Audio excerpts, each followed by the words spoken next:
Dear colleagues and friends, thank you for coming to this roundtable, Innovations and Proposals for the Interregional Cooperation on Open Science from the Perspective of the Universities.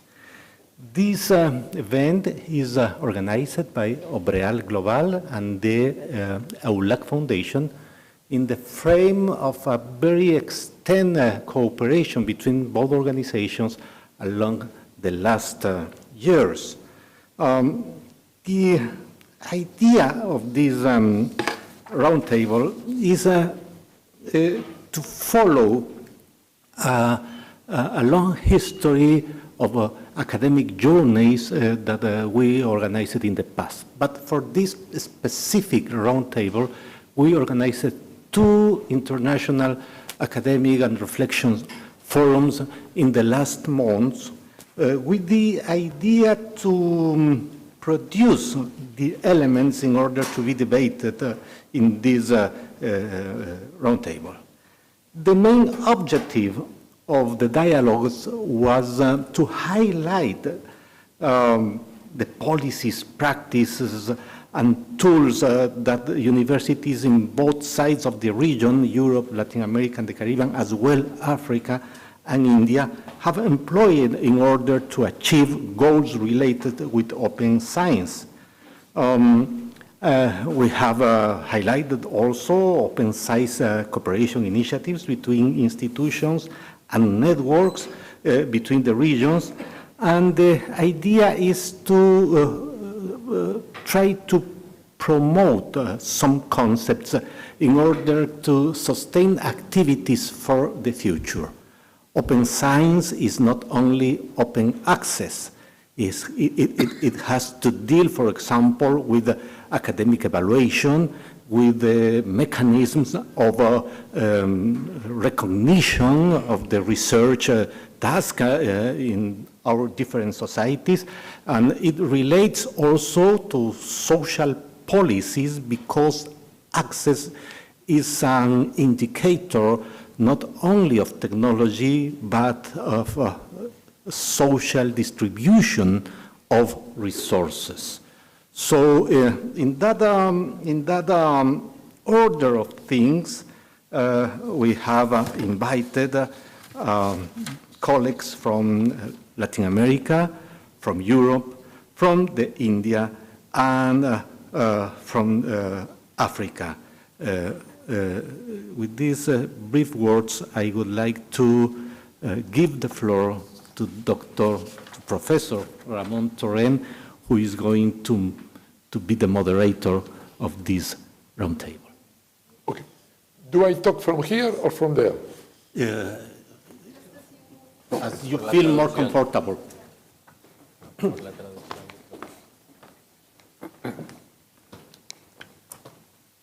Good afternoon, Adrian. Good afternoon, all of you. The panel we are just, that has just been introduced by Dr. Bonilla, it's an interregional panel.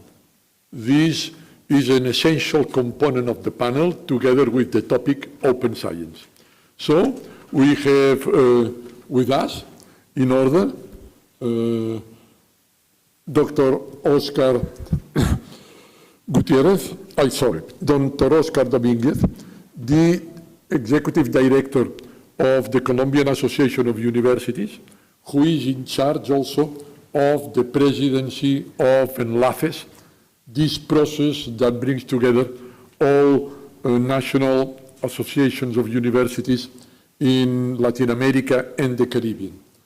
Then we have Dr. Vivian Yeraptica. She is the Pro-Chancellor of Symbiosis International University, a university born in England, in India, with the objective of being international.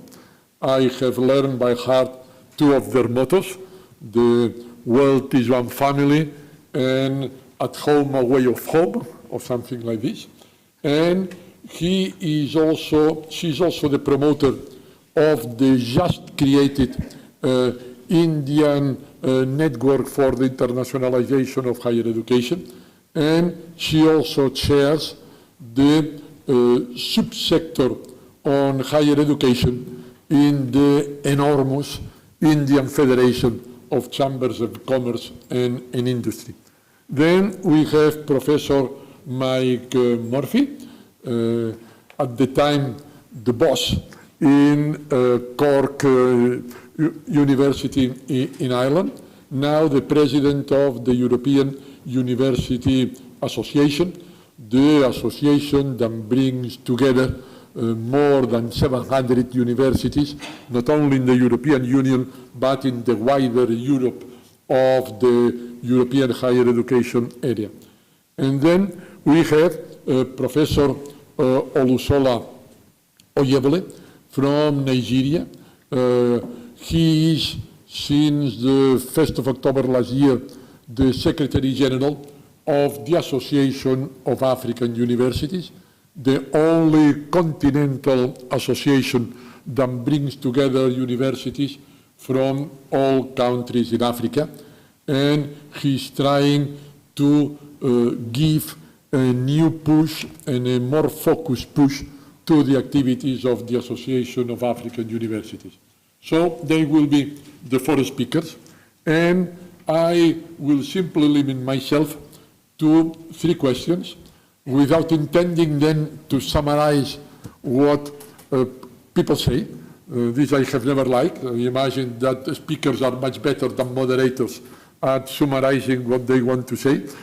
So my first question will be the following, and I will ask you to be brief in your comments in order to leave time for the 3 questions and then some discussion if it is possible.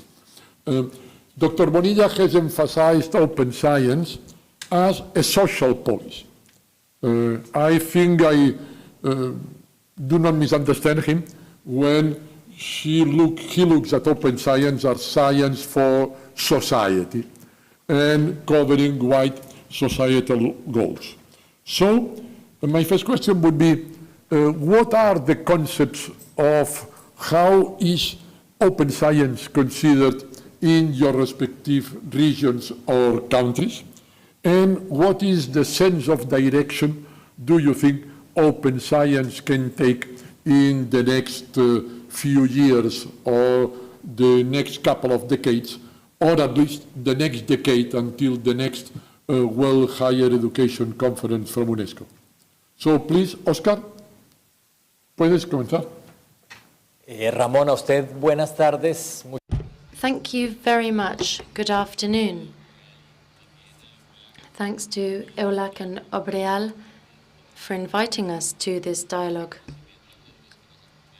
I'd like to acknowledge all the people here on the panel and also thank all those of you who are present and those connected remotely.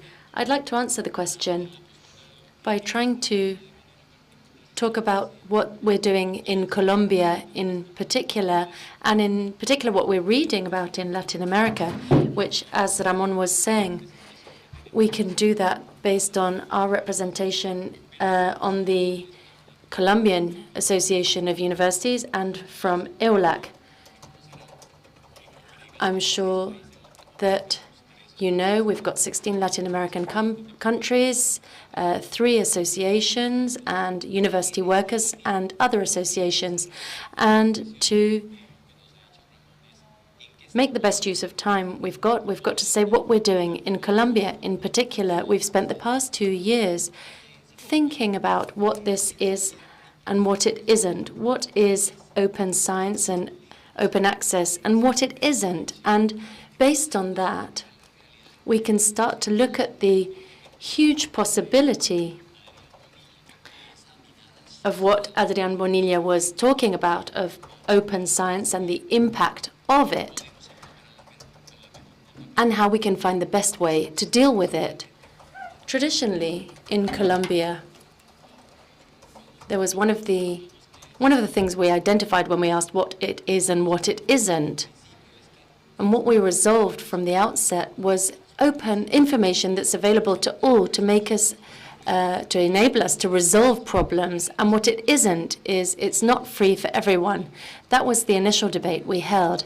And to deal with that initial debate, we had to agree on how traditionally we had access to information in Colombia. And we did that traditionally through one of our approaches from the point of view of Colombian universities, responsible for 70–80% of research in our country. So what I'm talking about with regard to access to open science and access to knowledge, I'm talking about that from a university point of view. And we came up against a particular situation, which is that in Colombia, unlike other Latin American countries, this was access that you could do by buying databases. And there is a company that has a monopoly on this. And why is this important? Because if our researchers want to carry out avant-garde research, they need to access the database, because otherwise there's going to be a huge lag between what they're looking at and what the world has developed. Now, I don't have time to go into greater detail on this, but over the past 2 years, we were able to move from one reference point in a consortium with universities in Colombia. And in Colombia, we've got 5 of the most important reference points in terms of databases.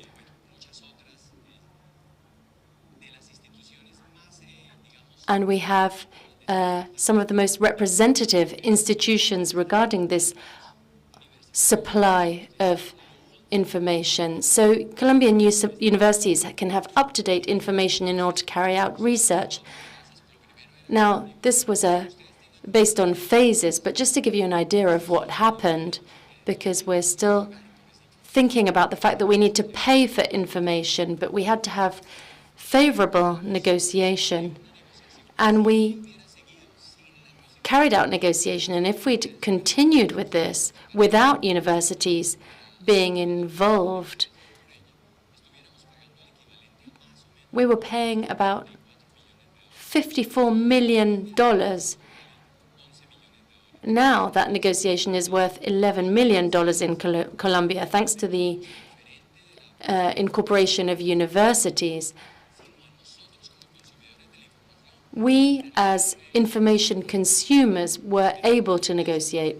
But the best thing about all of that, in order to conclude and give time to my colleagues to take the floor, is that over the next 3 years, as a result of this experience, we've been working on the negotiation from 2020 to 2021. But in the next phase, in 2022, 2023 and 2024, we've been able to buy databases, but we've been able to ensure greater access for our researchers, and we've been able to enable them to publish their research free of cost. Obviously, we still need to make progress. We've learned a great deal. Adrián Bonilla and OBREAL have facilitated things for us, but I wanted to say how in a country such as Colombia in Latin America that needed absolutely to gain access to information, but we've changed our approach and we hope to go further in terms of learning about open science and access. So that's the first part of what we did in Colombia. So India is a very vast country. We have more than 1,000 universities and more than 50,000 colleges and several other institutions of higher education. And a country that is so diverse in, by way of its geographical distribution, culture, regional differences, etc. When we talk about open science, we talk about access to open science, and I liked what you said, open science and its application to society. Otherwise, we talk about access to knowledge for only the elite class of people who are into the education system, and what happens to the ones who don't have access to the higher education system. So in India, there is this disparity as well, that there is a percentage that has access to education. I'm not even talking about access to digital education or digital devices, but a percentage of people that has access to education, and there is a huge percentage that does not have. And therefore, the government of course, has taken conscious note of all this. And when we talk about access to knowledge through open science, let us also not look at the word science, because it doesn't shouldn't denote only the STEM disciplines, but really should denote a scientific temperament or subjects that are applicable to society. And therefore, I think it's in India, what we've looked at is in our part of the world that when we talk about access, we look at the geographical distribution of this access, access to the rural population, then access to different genders, and of course access to universities, which again range from the top universities to the universities that could be present in the rural areas. And so the Indian government has come up with several initiatives. Now one of them is Shodha Ganga, which means they request all the PhD scholars to upload their PhD or research work on a common database, which is called Shodha Ganga, which can be accessed by anybody, including the community. The second and the most recent one is Shodha Chakra, where any kind of research work can be uploaded, can be cited, can be accessed by, again, not just higher education institutions, but communities as well. And the third and most recent initiative is called Vidwan, which has a category of high-end researchers who the students, the scholars can have access to. And therefore, I think these are 2 to 3 initiatives in the recent past that Indian government has done. With the national education policy that was launched 2 years ago, there has been a great importance given to research as such, and more important, open access or access to knowledge across different disciplines.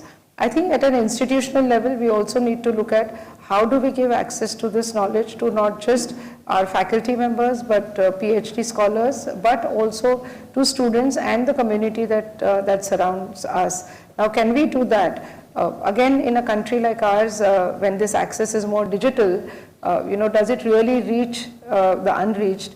How does one have access when you don't have the basic network or internet available to you in some parts of India? So these are challenges that we are facing, whereas there is so much of talent available, there are so much of problems that are there in those parts of rural India. There is obviously solution that needs to be found out through research for those problems. But unfortunately, when we talk about open access, there may not be access to those kind of people. And I think here is when we talk about inter-regional collaborations, this will find importance, because I'm sure my friend from Africa would also be facing the same issues, as what we are facing in Asia or India. And therefore, can we really come together as regions and then look at, giving access to knowledge or talking about open science? Because finally, whatever we do through our scientific temperament, through our research work, has to be applicable to society. Otherwise, open access will remain only accessible to those who are working in laboratories, who are producing research that could be published in the best of journals. But as long as the common man doesn't get affected, I find no importance to such initiatives. So I will stop here right now and then take in your questions. Thank you. Mike, please. Thank you very much, Ramon. You asked us to address, I suppose, 3 concepts: the importance of open science in driving inclusion and cohesion and global collaboration, what we are doing and where we're going, and building on the comments of my colleagues here and demonstrating, I hope, consistency in approaches. Just to say that in the European zone, this is a very important topic for universities, not just for the inclusivity effect, but also because it's critical to grow trust in science in society. And that's really important at the present time. It will make science more efficient and deliver, we hope, greater social cohesion. In Europe, we have members in 49 countries. We have now stated a new vision for the next 10 to 15 years in which we talk about universities without walls. And of course, openness is the key element there. And open science is a foundation stone on which openness is built. We spend a lot of time as an organization monitoring the evolution of the process, because it's fine to have a vision, but implementation demands measurement of progress at all times. So we survey a lot to get a picture of what's happening. Next point, we are very committed to common understanding across the globe of what the key elements are. Open access has been the main topic so far, but just to say, of course, that open access to information is one element. Open access to the original data, the FAIR repositories, very critical. And thirdly, if any of this is to happen effectively at this pace we require, we have to incentivize it. And so that's why we are focusing a lot in Europe on a reform of academic and research assessment, so that the incentives are there to promote open science. So we, like everybody else, subscribe to the UNESCO definition in terms of what the concepts are. What are we seeing in Europe at the moment? A lot of progress. Most universities have policies, most have strategies for open science. Researchers are much more aware of the importance of open science. National policies are in place, and in many countries, and EU policy is in place, but implementation is not happening at the pace that is necessary to face the challenges of the moment. Our metrics are still too narrow in application, in assessment, and citizens are still not involved sufficiently in the governance of science and the conduct of it. So to your last point, what is our direction of travel?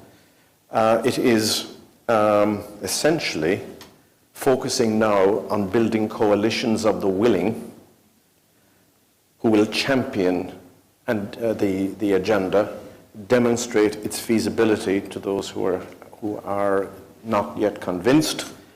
And this champion of the willing coalition is delivered by Commission, by Science Europe, the funders, and by universities. And we believe that this is going to be an important intervention to deliver the additional pace that we require to achieve implementation. So that's where we're at, from vision to implementation, and trying to take the steps to bridge the gap between the two. Thanks, Mike. Olusola, please. Thank you very much. Before I say what open science is, permit me to say what it is not. Open science is not open access, although there is nothing wrong with open access. I will also say that open science is not publication of science without going through the peer review process. Rather, open science is a practice of science in such a way that others can contribute and collaborate with you, where the research data, the lab notes on the research methodologies, the research processes are freely made available in such a way that they can be reused, redistributed, or even reproduced. People have looked into the issue of open science and they feel that it's been a way of collaboration. It's a tool for academic collaboration. It's a tool that makes available data upon which policies can be based for development. So open science is good, but people are skeptical, especially in Africa, about open science. For open science to work, we need to have some recognized depositories. Unfortunately, in the African setup, these recognized depositories are few, and they are not easily available.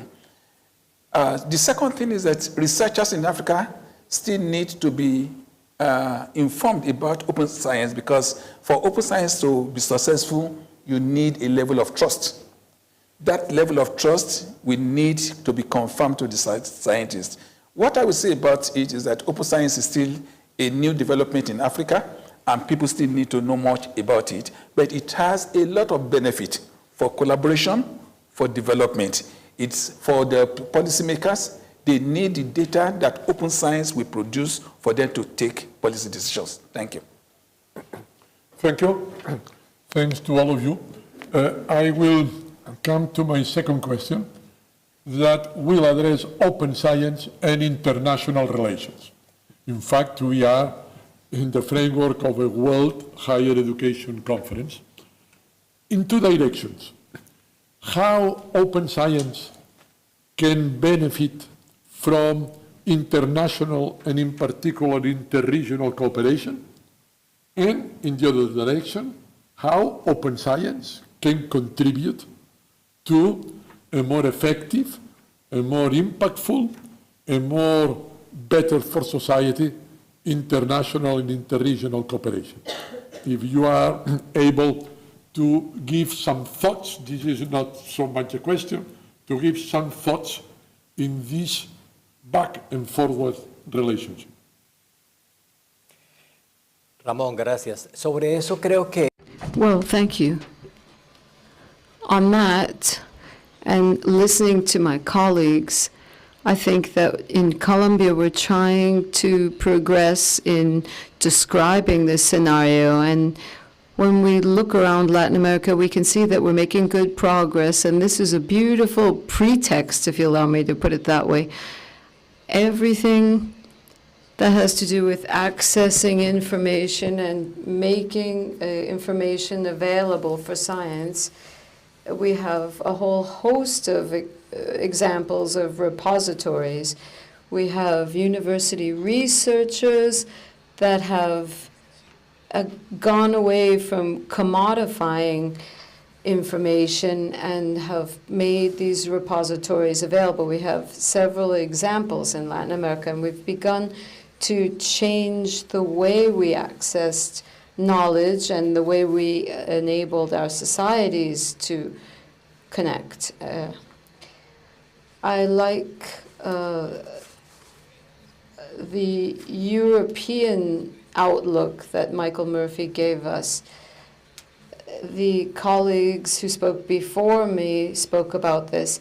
I think what we're doing is putting together a movement that certainly will allow us to integrate in our region and universally around this, hinging around this field.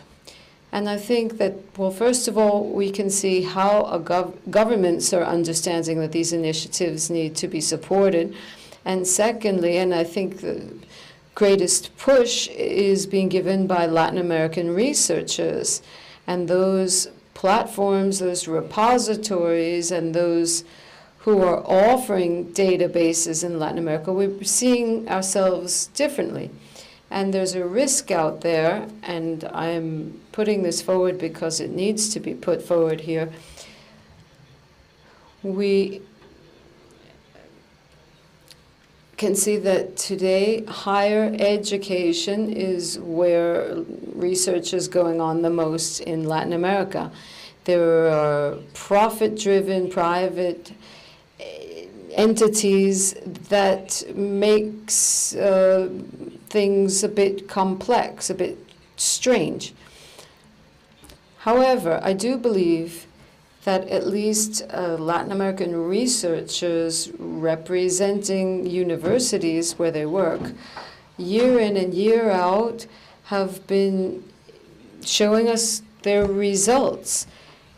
They're building more and better Latin American networks, and we're building a more autonomous and independent network. Undoubtedly, it enables us to increasingly solve the problems we need to solve better and better. There's an issue that we call responsible metrics. Open science, the repositories, and having all full information available to researchers in order to be put to solving communities' problems. This is something that if research goes well, would need to help us solve problems, not only in university papers that are very common, but they need to be available so that anyone who needs to handle this to do so. We're building, we're progressing. I think we're doing it well. And I think the call for international cooperation furthers this. And we'll be able to progress increasingly and provide Latin American experience that can be used elsewhere in the world. Look at it from the point of both a positive perspective as well as a few challenges that we should also discuss.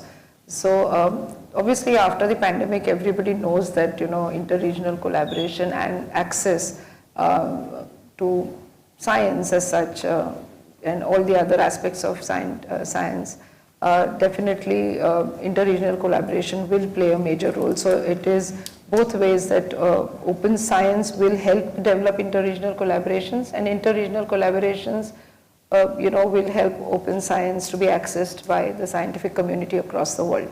But there, the issue is of governance. I think we need to also define that who is going to be responsible for this knowledge that is going to be accessed across regions. So there has to be a separate mechanism of governance that needs to be thought into when countries or regions need to come together. There could be committees formed, or but there is some way that we need to look at the governance part. The second is accountability. It's not easy for producers of knowledge to share their knowledge with others, and I think one of my friend here on the panel did make a mention of trust, which is an important aspect of open access and open science. So therefore, accountability of whatever we share, is going to be also a challenge, or at least it has to be thought of for sure. And we need to also bring in this aspect of who is going to be accountable for what, who's going to be responsible for what, so that the trust factor remains and accountability is ensured. The third and one of the most glaring challenge would be, different regions have different levels of technology infrastructure. Because when we talk about open access, the digital infrastructure comes into the forefront. And as I mentioned earlier, even in a country like ours, or if you look at across regions, there could be some regions that have the pleasure of having great digital access, and some regions do not. So how do you mitigate those when we talk about interregional collaborations? And therefore, I think that when interregional dialogues happen, these are the things that need to be discussed. And I also feel that we need to also find solutions. So developed countries need to look at developing countries and see what best they can offer and how they can mitigate the several challenges that developing countries face. And whereas developing countries become like laboratories for the developed countries with so many problems, that solutions can be found out. Can't hear? So there could be countries that are the developing countries which are like laboratories for the developed countries, where there are problems which need solutions to be found out, and there are good researchers also, but who need some kind of mentoring, hand-holding. And I think when it comes to open access or open science, this kind of knowledge that is generated in one region can be accessed by another region, and therefore knowledge generated probably in developed countries can be accessed by developing countries, and vice versa. But we need to definitely have a well defined infrastructure. If you're talking about interregional, a country can define its own infrastructure, region like Europe can define its own infrastructure, but when I'm talking about infrastructure, governance structure. Likewise, can we define a proper governance structure with responsibility and accountability to all the participants? That is that is a question that I would like to pose. Thank you. Mike? Thanks, Ramon. And I'll pick a few points. First, of course, intrinsically, open science is going to grow the community globally engaged in science. And it's inevitably going to create connections that didn't exist before, because virtual labs are obviously an obvious parallel development. And I think you'll see much more enthusiasm emerging as scientists everywhere become aware of the value of open science in allowing us to verify research findings. We saw that during COVID. Quickly discover error. Get rid of the publication bias, where instead of having all positive data being published, the much more numerous and equally valuable negative data will come out, will emerge, and people will see the intrinsic merit of open science. Second point I want to make is that, and it's absolutely valid, we all have things to learn from each other. And right now, my notes actually pre-recorded here said Latin America is way ahead of Europe on the matter of open access. I mean, Diamond Publishing is your baby, and we're catching up. We've signed up to it, but it's an example that new innovation can occur anywhere. Everybody has to be aware of that. But critical that we are in the same fora together to advance, particularly the governance matter. EU-LAC has committed to the UNESCO Open Science Partnership. I think everybody should be in there, and it's in those kinds of spaces that we will develop the necessary governance arrangements. Some challenges, and some have been mentioned already, and that will have to be managed, the economic disparities, the technological disparities, legislative barriers, regulatory barriers, and so on. These are going to have to be tackled, and there will have to be resource transfers, and there will have to be hand-holding across oceans to deal with them, because we have a lot of issues. Data protection, copyright laws, and all of that are very different in different places. But we can do it, especially at the university sector level. The governance is critical. We saw during COVID the risks that are attached to open science. Misuse, publication of data far too early before they've matured, publication of fake data. We've seen all that. So we've got to collaborate on it. And I guess it's all a case of realizing that the whole purpose of the scientific endeavor is to enable the world to sustain itself in the face of enormous global challenges, and that if the SDG agenda advances as it must, then it will have to include recognition of the removal of barriers to open science as a critical methodology, as being a critical and urgent need for government attention. The best ideas have gone before, Ramon. I'm just filling in some gaps. Thank you. Ursula, please. Yes. For so many years, people have accused science and scientists that they operate in secrecy. And for so many years, some people have taken science to be the preserves of themselves and their regions. Through open science, these issues will be solved in that open science will promote cooperation, international cooperation, and international development, in that scientists from one region can access the data generated from another region. And through this, you are promoting world development. Really, open science makes science to become a common commodity of the whole world. Open science makes science to become transparent, efficient, and very democratic. For open science to work, we really need interregional collaboration and cooperation. Through open science, you do not need to reinvent the wheel on data that have been generated by another scientist in any other part of the world. All you need to do is to access that data and take off the research from the point of the last data that have been generated. I think that open science is economic. It makes science to be progressive, and it makes scientists to work together no matter where they are. Thank you. Many of you, in your second round of interventions, have mentioned governance. I'm very old-fashioned, and I remember when the word governance had not yet been invented. Even worse, when the word gobernanza in Spanish was a word in the Quixote that everyone had forgotten. I'm very old-fashioned, so I tend to think more about governments than about governance. So my third question will be to ask you to give some ideas to the following. We are in the framework of a World Higher Education Conference organized by UNESCO. UNESCO is not an association of universities.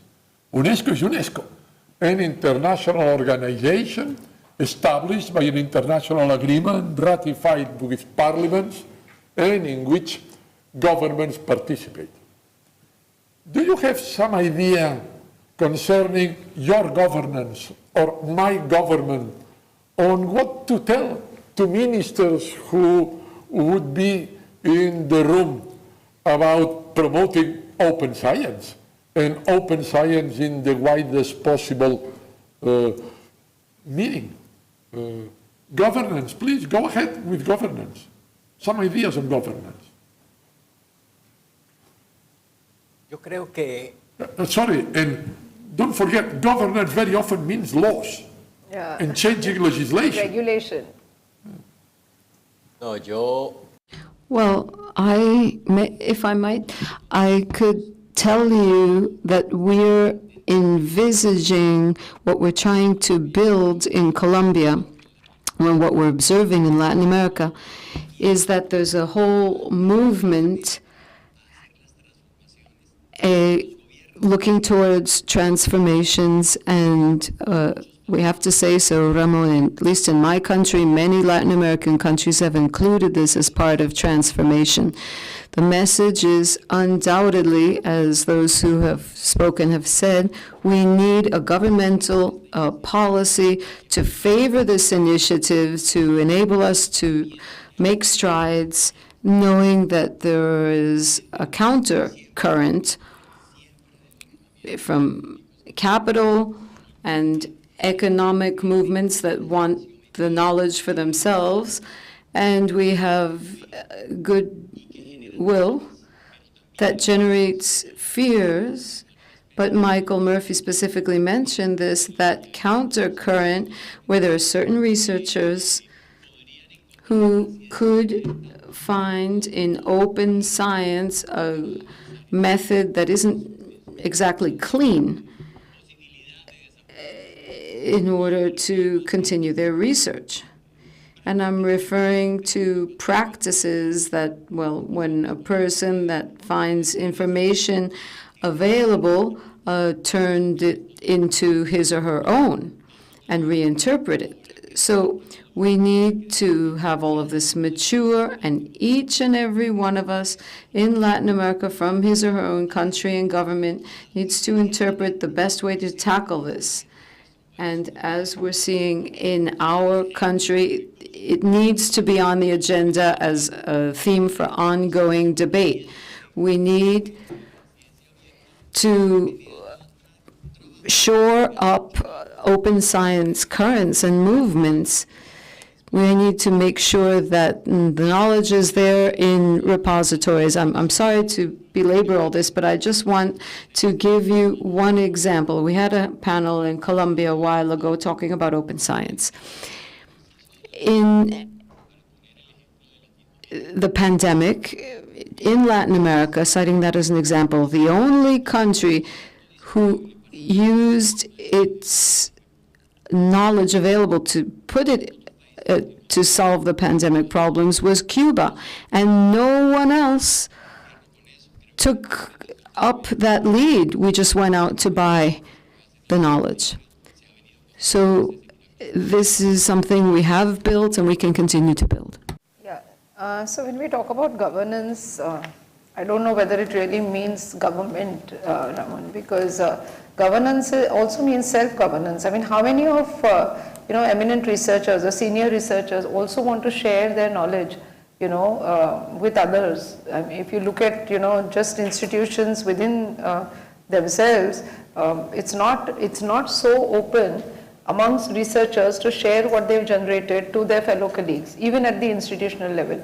Here we are talking about a country, we are talking about regions, inter-regions, so it's not easy. I think governance is a quality that has to come, within yourself, some kind of, a feeling of sharing things, with others. I mean, that has to generate from within. So it generates in an individual, then it generates in a university, and I think universities need to create these atmospheres within themselves so that people within the university have open access to knowledge, at least within that institution. I mean, you don't find that. You don't, at least I can say so from my country, that it's not as open even within university infrastructures to have this kind of openness of science and openness of scientific deliberations and sharing. So then you're talking about then the governments and then regions. But fortunately the Indian government has realized this, and as I mentioned, a few initiatives that have come up with that sharing of your data on common platforms. And so I'm happy that with this new education policy, initiatives at the level of the government have certainly been taken up, but I'm a little worried whether these initiatives will have the concurrence of universities and individuals within that country, because that has to be, so there has to be openness of your mind to really share and give access to the knowledge that you've generated. So I would put forth governance in a different perspective, that whether you really want to share this kind of knowledge with others, and how do you bring in that quality, or what do you say, that feeling of sharing or sharing your knowledge with others. It begins there, and then you of course talk about the government and then inter-regions and so on. Okay, thank you. Mike? First reaction when it comes to governments and legislation when one is sitting in a university is to put one's hands up in the air and go, oh, I hope not. I can't see legislation compelling researchers working anywhere. But what I do see is legislation to remove obstacles, or the removal of legislative obstacles to open science as being very important. And here, in some countries, it's a matter of removing the handcuffs from universities to make the reforms that are necessary to incentivize open science within the universities. So I'd say in many countries it's a case of taking away legislation rather than putting it in place. The second thing that governments certainly can do is they can help create the culture shift that is still very necessary across our sectors. And they do that by recognizing the importance of open science as formal strategy in their countries and in their regions. The third thing they can do is they can enable their agencies, particularly the research funding agencies, to put in place the incentives and to put in place the supports and the money that's needed to drive to operate this, because it takes money. And in fairness, just to put it on the record, I think many of us have seen that there is effective government intervention already in support of what we're doing. I mean, the Plan S, and I think your Mexican equivalent, I forgot the acronym right now, the agencies have taken a key lead in Plan S and the equivalent. So, in fairness, they haven't been lacking. What else can I say? Oh yeah, the last comment to make is that just because I think all of us are from the university sector, we've got to make a recognition of the fact that we can do a lot more and must do a lot more within our own institutions and collectively to drive this agenda forward. Because if we don't do it, governments will come in and do it, and that I certainly hope we will avoid that through wise collective action among our associations and among our institutions. Ursula? Yeah. The way I look at it, to me, open access does not need political or legislative authority to operate. However, some people are skeptical of open access because there is the possibility of data abuse, data misuse, and data stealing through the access, through open access, or through open science. However, to guide against this possible misuse of open science, there is a need for what I called knowledge governance in the atmosphere of open science. And the major knowledge governance for open science is the recognized repositories. Repositories for open science cannot be domiciled just anywhere. That repository needs a system of governance that will ensure that data is not released to unscrupulous people, that data is protected, that data is unguarded. So you need that knowledge governance for open science to operate. And I believe that this is one important issue that people will still need to talk about. How can we create the necessary knowledge governance that will protect open science and ensure that even where you deposit your science, your data openly, that whosoever accesses that data will have records of where your data has gone. Thank you. We are very well on time, thanks to all the presenters. So we have a few minutes for discussion and questions to be asked, and asking our presenters for some additional comments or ideas on their side. I have a couple of questions, but I have already raised 3. So please, colleagues, friends in the room. Okay, go ahead.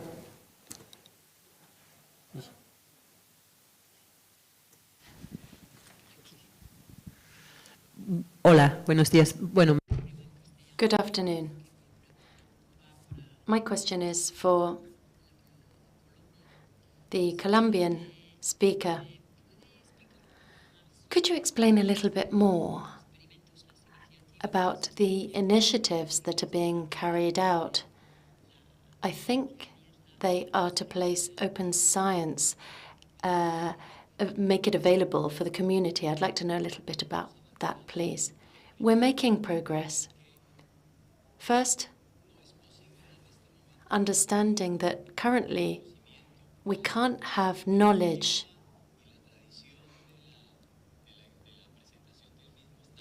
traditionally speaking. We're making progress with a proposal to allow access to better knowledge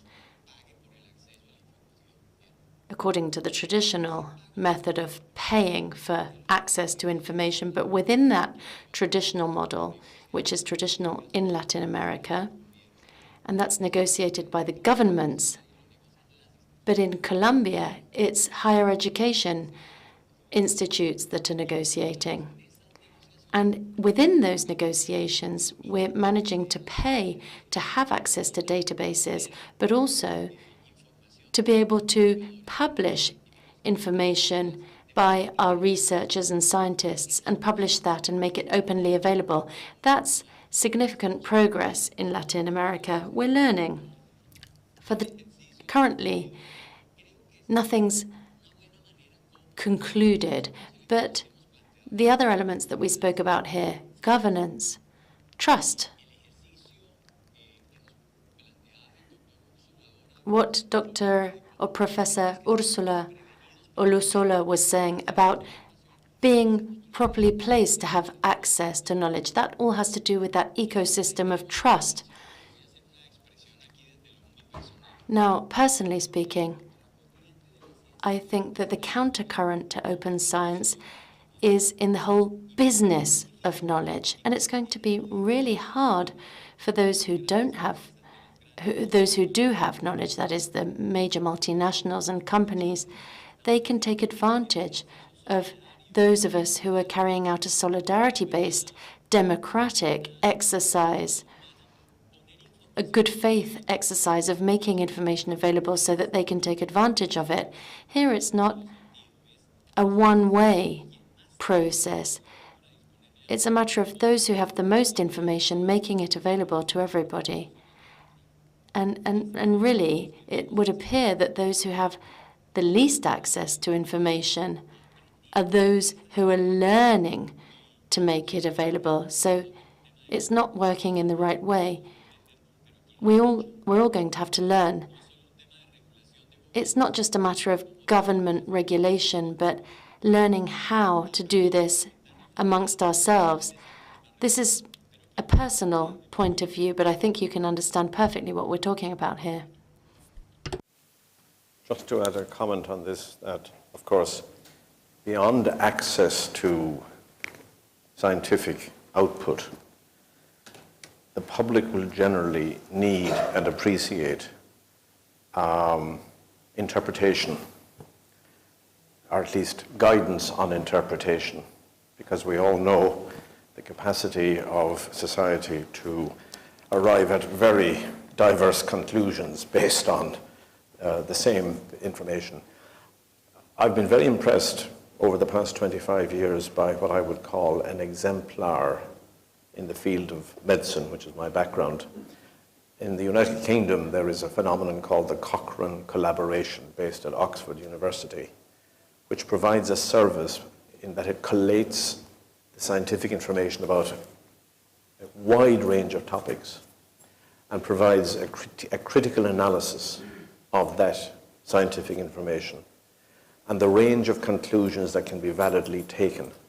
And this database is available not just to researchers, but to the community at large. In my own country, we made a national subscription 25 years ago to this database. I just would say that we've got to adopt that kind of approach generally as we embrace open science, so that at the end of the day, the scientific outputs are ultimately interpreted wisely and put to sensible use. I would also like to bring in another point here, is that we're only talking about communities and universities. I mean, when we talk about communities, it's the society, of course. But we also should look at the access of knowledge which is generated in the industry. You know, I mean, right now, the industries are very, very possessive about the knowledge that they generate. And can young researchers get access to the kind of knowledge that they generate within, their within the industries? Because I think that has never been discussed. When we talk about open access, it's always about researchers on university campus, and that's what at least I understand as. And how can this knowledge be accessed, which is produced by academicians? What happens to knowledge that is produced in the industries? Can we also discuss that? If you allow me, I have a comment on this, but first, more questions on the room? So, if you allow me, Vivian, first the English speakers. The English speakers in the panel and in the room will be very surprised to know that when 25 or 20 years ago, Adrián Bonilla, who is one from the guild of political scientists, will confirm it, the term governance became fashionable at that time, 25, 20 years ago. And I'm pretty sure that besides the jargon of political science, you, more or less at the time, you understood what governance meant. I guarantee you that no one in the world speaking Spanish had the slightest idea of what this term meant. There were huge discussions between the best terminologists in Spanish in order to discover how governance on the hell had to be translated, because they didn't understand the word. And when I was first making the joke that they discovered the word in the Quixote 400 years ago, it is true. They reinvented the word in the Quixote.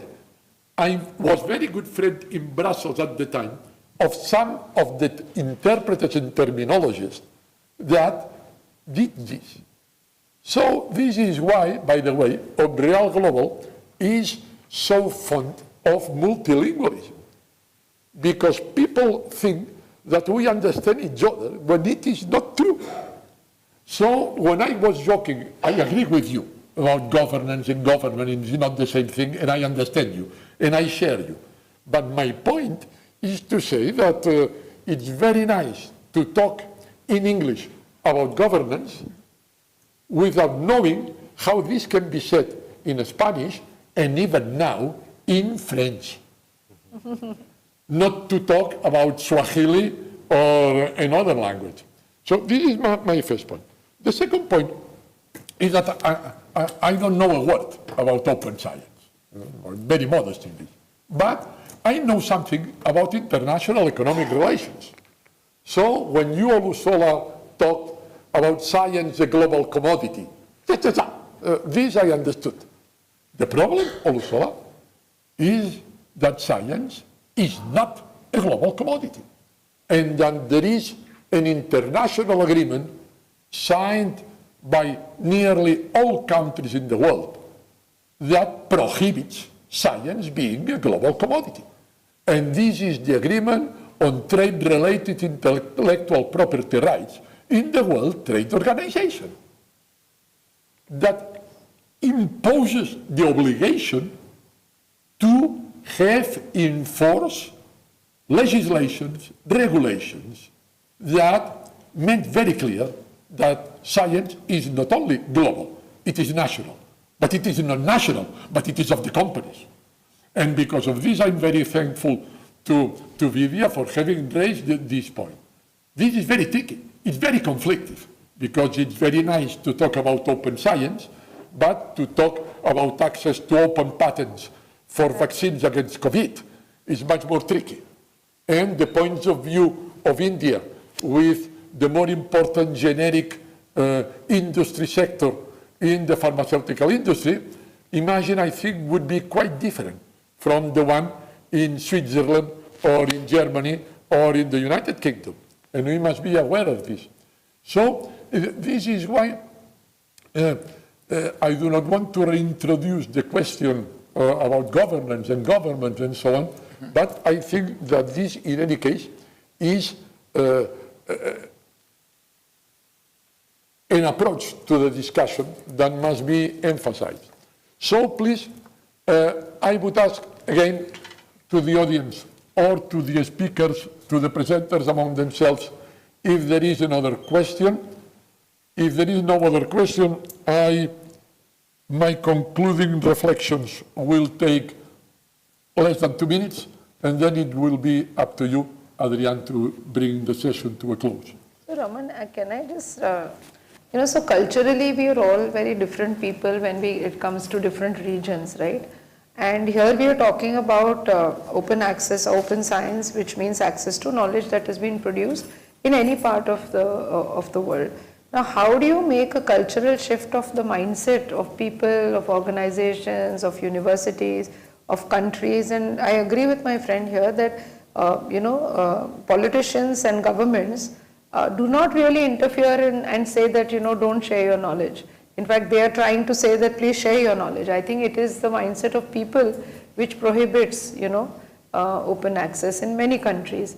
Now, how do we bring in that element of the cultural differences, and how do you create a cultural ecosystem of open science? I mean, this is a question that I've always thought of, and maybe some of my colleagues here on the panel can comment. Yes? Solamente reiterar. I'd just like to reiterate something that we all say, but sometimes we don't act. We don't have coherence between what we say and what we do, but here we need to call attention to this. There's the perception that this is a science and open access, and it's fashionable. Every day we're talking about the possibility of this for human existence. But we need to move from words and from fashion to taking action to enable us to make this possible on a day-to-day basis. This is an effort that we need to undertake, and we're trying to experiment on that and take ownership of it in specifically in Colombia and generally in Latin America. There are lots of people who are going against the current, and there are lots of contradictions, because this is a situation in which we We're on a little sailing boat on a really choppy sea. It's very difficult. And challenges of life that science address, they have no political or national boundaries. And therefore, solutions to those problems can be located in any part of the world. What open science does is that where solutions have been found, the data connected with that solution should be available to any part of the world, and therefore helps to solve world problem. Thank you. Right. Just want to add one comment. The reality we all know is that there are no absolutes in life. And we've been grappling with this issue quite a bit in Europe over the past 2 years. The geopolitical nature of the world has changed substantially in the last 2 to 3 years. We cannot pretend that in this world that there are no bad actors. It would be folly to believe so. So there is always going to be a degree of ambiguity in this space. We've adopted a strapline in recent times in Europe where the university approach is maximum sharing of data, but where the political view is quite different. So we're working in an ambiguity framework which says that we will be as open as possible and as closed as necessary. And I think that might capture the views in all parts of the world, but we should be pushing the boundary of possibility out as far as possible at all times. Any other comment? So please, Vivian, you have made my life very easy because I have 2 comments, and already you have given one of them, which is your comments that we share views, approaches, values, but we are very different. So, and the practices, the traditions, the mindsets in different regions of the world are very different. So, first conclusion, interregional dialogue must continue. Because there is sufficient divergence in order to make the exchanges lively, but also, at least among us, sufficient convergence in some principles to make the discussion a discussion that is also fruitful. And the second comment is that we have discovered, if we ever doubted it, that there is a lot to learn and to research on this. In the boundaries of open science, in issues so complex as open science and protecting knowledge and patents and so on, as open science as instruments or science as an instruments of power, even within our institutions, in which people exercise power by restricting access to science and by assessing some aspects of science or not. And there is a lot of research in order to bridge the ones that in academia and in the world of research share the values of open science and governments, and also at the national and the international level. So, Adrian, you had a great idea with the initiative of this panel, but please don't stop. Well, thank you, Ramon. To conclude the discussion, maybe I would have 3 points to make. First of all, yes, most of us coincide in the thinking that open science is much more than open access to databases. But what else is it? I think that we can reflect about 3 realms. The first one is the regulatory one, the normative one. What is science? Who defines what is science? what are the rules. Open science is much more than open access, but it is also the need to think on what are we evaluating, what and how are we indexing the texts about the knowledge. A second realm is the societal realm. Open science is something that is going to be handled by societies, because societies fund the production, the scientific production. So open science is how to give back to the society the knowledge that is funded by societies. So how do we link universities, research centers with the needs of the people, with society? And maybe the third realm is, in the same way as the scientific knowledge is no more an individual process, it's a collective process. Well, scientific knowledge and open science is not, it could not be more a national process or a domestic process. An intern and clandestine process has to be a process of internationalization, of linking regions, producing in not only in a collective way, but in an international way, because we have the technological instruments to do so. So knowledge is not the property of a specific society, a specific nation, is not produced by a specific society of nation. It is right now produced globally. So this is the third realm, maybe, of a contemporary notion of open science. And thank you very much for coming here.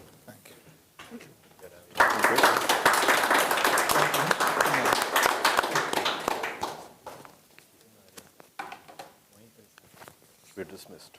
Yes. I'm glad to know you're a medical doctor.